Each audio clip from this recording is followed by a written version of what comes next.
Okay, guys, hey, welcome in once again to another edition of the Regular Guys NBA DFS show. I am David. You are back in the dungeon.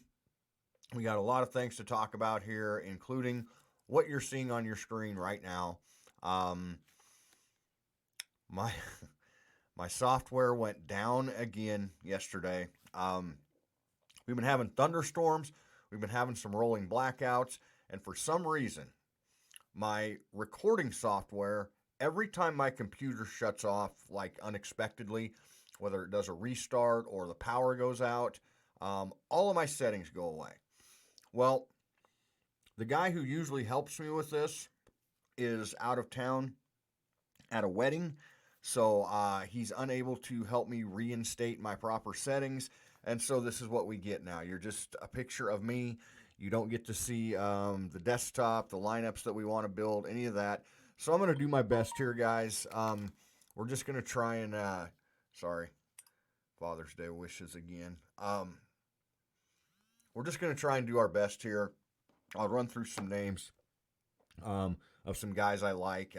We're going to cover the series option on DraftKings today, as well as I like playing these little series things. I haven't really cashed anything big in them yet, but I think they're kind of fun. So anyway, before we get started today, please, if you don't mind, even though you're looking at basically nothing except me, if you wouldn't mind hitting the like button down below, I'd appreciate it if you'd hit the subscribe button and also click the notification bell. That way you get notified every time we put out a new video. I was going to put out two videos today. I think I'm just going to try and combine them into one here as we touch on the series option, if that's something you guys are interested in on DraftKings. But anyway, yeah, give me a follow on Twitter at SandoDFS. We are kind of waiting on a little bit of news that might matter for later today. Hopefully, we get it in time.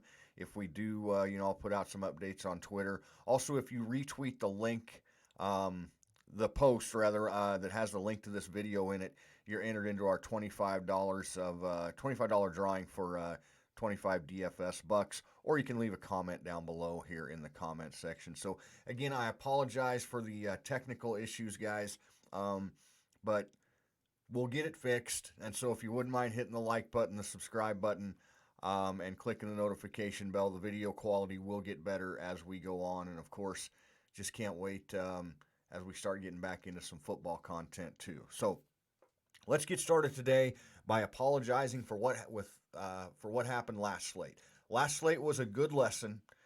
This happens to me. It's happened to me a couple times this year, and I sincerely apologize for a couple of the picks that I gave you last time, because what we did is we broke the cardinal rule of DFS. We tried to get too cute. And you know what I'm referring to if you saw my last video. And guys, I take this very seriously. I don't just come on here and, just randomly pop off some names and say, well, I hope those are good enough today. I try and do some research. I try and have some logical thinking into this. And these are the guys that I play when I play my lineups. So I take this very seriously. It's not just a willy-nilly thing for me. And when I come on here and tell you guys to play somebody like Luke Kennard instead of Terrence Mann, and Terrence Mann goes off for over 50 fantasy points, scores 40 regular points. Hell, I don't even know how many he had. It makes me sick to my stomach. And that's exactly what happened last slate. It happened earlier in the year too, where you get so worried about, sometimes I get so worried about getting different, being different, that, if you can hit when you're different, man, you can completely take down some of these GPPs. But you got to remember, sometimes there's chalk out there that you just eat and you go on with it. And that's another important rule of DFS. Yeah, there's going to be guys that are really high owned on certain slates, but they're such good value plays. You just play them and go on with the rest of your lineup, and hopefully you find something different or something unique there.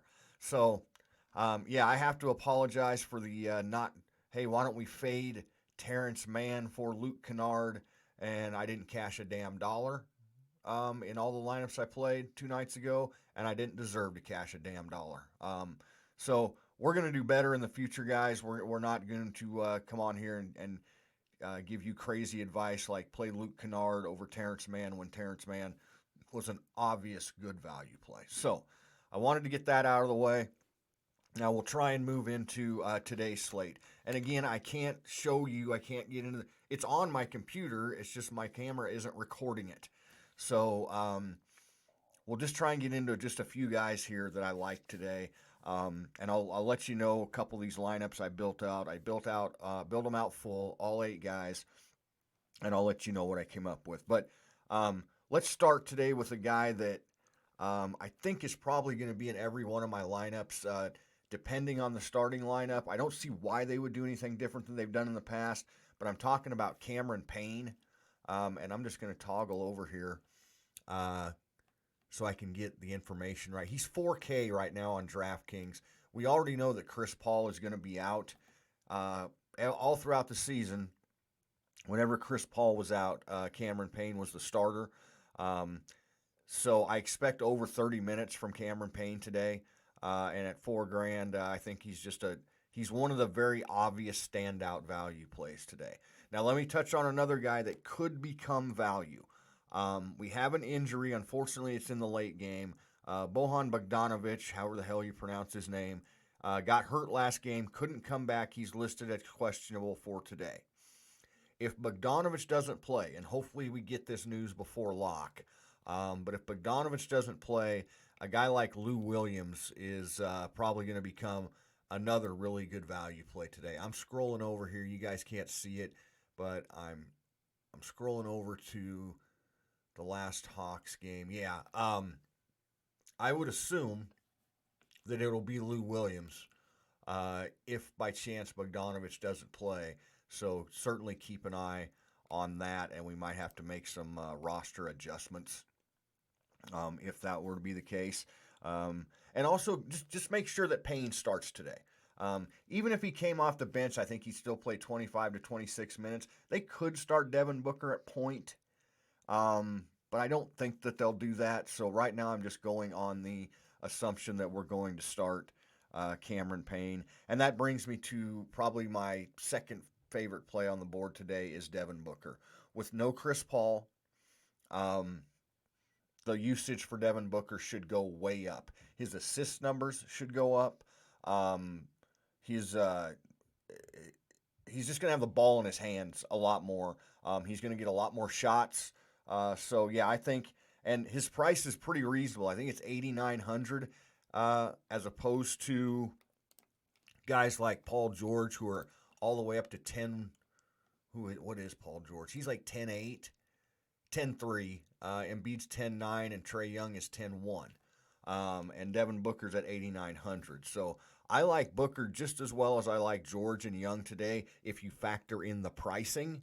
So Devin Booker is definitely somebody that I'm going to get into a couple of my 3 lineups. So having said that, I still think paying up for Embiid is a great option today. I'm going to do that in a couple of my lineups as well, simply because my other center options are DeAndre Ayton and Clint Capella.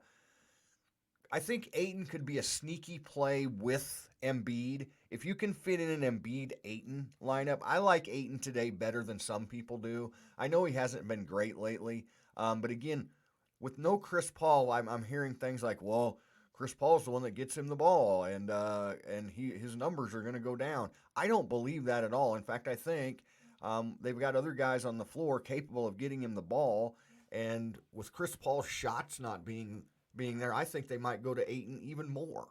So I definitely am going to try and get Ayton into a lineup. He's not a bad center play. I don't know if I'd fade him for Embiid, but I don't think very many people, we talk about getting different, I don't think very many people are going to play Embiid and Ayton together. So that's something I might try and take a shot on as I build up my third lineup here. So having said that, Trae Young has also been on fire along with Embiid. And, it's a do or die game. It's in Philly. Does Philly run different defenders at him today? And maybe try and cut down on his shots. Trae Young only hit one shot in the last 8 minutes of that game 2 nights ago. So keep that in mind. During crunch time, Philadelphia did a really good job of running guys at him, putting different guys on him, having Simmons on him, and he didn't produce in the fourth quarter. He'd had a big game up to then, but in the fourth quarter he really didn't produce. So keep that in mind. If you're thinking about fading him today for a guy like Booker, I don't mind that at all, because I think, again, Devin Booker is such a strong play. So I think we kind of covered the basics here of the guys. I am going to have a lineup with Embiid, a couple of them with Embiid. Um, and I am going to put a lineup with Trae Young and Embiid together. So just keep that in mind as well. And here's what I came up with for my Embiid and Trae Young together. My other positions were Cameron Payne at point guard. Again, I think he's a clear value play. I'm going to ride with Seth Curry at my shooting guard position because he's just been really good. He was so inconsistent throughout the regular season, and he still has that potential to drop a 20-point game, 15-point, like fantasy point game, where he really disappoints if he's not hitting his shots. But right now he's shooting it really well. He's taking the second most shots on the team after Embiid. So you know what? It's a game 7. I imagine he's going to be letting it fling again, and we're going to give him a try and ride with him here. I went with Marcus Morris from the Clippers. Most people, I think, will go to Batum because Morris had such a bad game last game. Morris has been a little bit more inconsistent, but I like Morris's upside. When he has a good game, he can certainly pop off for 40 to maybe even over 50 fantasy points, and he's cheaper than Batum today. That's the other thing. We're not getting that value from the Clippers anymore, guys. I screwed it up 2 nights ago, and guys like Terrence Mann are now damn near $5K. So they've priced all these Clippers guys up to reflect Kawhi being out. So the days of finding Terrence Mann at 3,200 are gone. But Morris is a little cheaper than Batum, so I'm going to go ahead and play Morris in that small forward position. The power forward position, I have Danilo Gallinari. He's getting the minutes. Yes, I know he's up and down. Huerter had a big game last game. I don't mind going back to Huerter if you want to, but his price has come up a little bit. And frankly, Huerter's been inconsistent with his minutes and his shot production. I assume they'll try and play him big minutes again today, but if they don't, if he's not hitting his shots, I think Gallinari can pick up that slack. And certainly if Bogdanovich doesn't play today, that could be another factor. So I don't have any problem going back to Gallinari. He's still relatively inexpensive at $4,700 for my power forward spot. And again, I think he should be getting the minutes. And then Embiid, Trae Young. I'm going to go to Jay Crowder. You've got the options from Phoenix, Bridges and Crowder. They basically do the same thing. Crowder's been a little bit more consistent lately, but Bridges has gotten more minutes. Crowder is a little bit less expensive, so I don't have any problem going to Jay Crowder. And then in that final utility position down there, I put Tyrese Maxey in there. Ben Simmons can't be on the damn floor in the fourth quarter of a game. It's crazy. He can't make a free throw. He's an absolute liability offensively. He's just in his own head right now. It's nuts. Now you watch, he'll go out and have a triple-double game today and make me look really stupid. But I just can't go to Ben Simmons. And they played Maxey. I want to get this right. Let me just find out. Bear with me here, guys, as I try and type. He hadn't been getting that many minutes, but because they had to take Simmons off the floor, they played him 29 minutes last game, and he scored 30 fantasy points. It seemed to work out for them. He's a little bit of a risky play here, but I don't see any reason that they wouldn't go back to that, or at least some semblance of that. I don't know if he'll play that many minutes, but I think he and George Hill will see the floor more again today in a Game 7, now that Ben Simmons is a complete liability. So I'm absolutely willing to take a chance that he'll go. And now, like, if they rule Bogdanovich out and Lou Williams becomes a starter or something like that for Atlanta, then I'm going to switch. The problem is that game's not till 7 o'clock tonight. So I don't know if we're going to have this kind of information before we get to lock. So that's why I put back down in that utility position is Maxey. So play with that a little bit if you want. My other lineup that I put together Without Trae Young, I put Devin Booker in instead, and this is basically how it goes. I'll just run through it real quick. Cam Payne, Devin Booker, Furkan Korkmaz, John Collins. Collins had a bad game last game, and that's fine because I think people are already a little sketchy because Collins has kind of been an up and down player. Um, but he'd had three really good games in a row, and now he has a bad one. I think people are going to jump off that bandwagon. I'm willing to go right back to him because, again, he's been pretty good in this series, in these playoffs. He scored over 30 fantasy points in 3 straight games. He has one dud, and I think a lot of that was just because Kevin Huerter was on fire. So if Huerter isn't shooting as well this game as he did last game, I think Collins, there's a shot for more usage there. And I'll go right back to him. I have no problem doing it. And I know that's a way that you can get a little different with ownership, guys, because Collins is not a very high owned player. Um, and then I put Embiid back in at center. And my guard position, I put Reggie Jackson. Reggie Jackson's just been really good, really consistent, and he's getting the minutes. And again, we're going to have to find other scoring options for the Clippers until Kawhi comes back, if he even does. So Reggie Jackson's going to get minutes, and he's going to get plenty of shot opportunities, more than he normally would with Kawhi on the floor. So again, I forgot to mention him earlier, but Reggie Jackson is a guy that I really like. And then I went with Nicholas Batum, um, just because he's been a little bit better, as we talked about with the Morris, and he fit in this lineup okay. So I went with Nicholas Batum. And then I put Lou Williams in if there's no Bogdan, but again, play with that utility position. You're going to have about 3,600, or you can knock Batum down. Um, but I think it worked out where it didn't matter even if I dropped down to like Morris or maybe even Crowder in that position. I still kind of had the same guys left. So I put Lou Williams in. But you could certainly play another one with Tyrese Maxey or somebody else that you like there. I don't know. Ivica Zubac could be a sleeper here for this series simply because we don't have any idea if they're going to play him more minutes. Somebody to deal with DeAndre Ayton down low, certainly a possibility. So that's someone I think you can consider too. And if you're going to play, I'm just going to wind it into this final video. If you're going to play series today, guys, and the series is basically a 7-game or however long the series lasts showdown slate.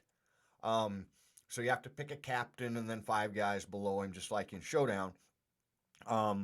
It's very interesting, I think. The reason I'm really interested in this is because Chris Paul is out.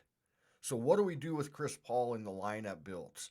I'm going to put a few of these in, and I'm just going to give you the guys that I like at captain. I like Devin Booker at captain. I like Reggie Jackson at captain. And I think I'm going to take a shot with Cam Payne at captain. I expect that Chris Paul is probably going to miss a couple games. And so if he does, we know Payne will get the minutes then. And then when Paul comes back, Payne's going to be his backup. And I don't know how many minutes Paul's going to be able to play, coming right off of health and safety. I have no clue. And I don't think I'm going to put Chris Paul in any of my lineups. I just don't think you can afford to miss 2 days, 2 games as far as the point value wise, and still have a chance to take down this series stuff. But anyway, I'm a little bit new to the series. I'm kind of playing with it. If you guys have any suggestions or thoughts or whatever, leave them down below in the comment section, or hit me up on Twitter at SandoDFS, and maybe you can help me get better at this showdown. But that's just the way I'm thinking, or showdown at the showdown series. It's kind of the way I'm thinking here as we get ready to start it here at about 2:30 Central Time this afternoon. So, okay, guys, happy Father's Day. I'm going to try and get out of here in this video. I went a little longer than I wanted to, but I wanted to get all that stuff in. So, again, thanks for joining me on a Father's Day. Please hit the like button, subscribe button, notification bell before you get out of here. And again, follow me at SandoDFS on Twitter. I certainly appreciate your support. Again, happy Father's Day to all the fathers out there. And we will talk to you again probably tomorrow. So good luck to all of you. Good luck to all of us. And we'll talk to you then, guys. Thanks.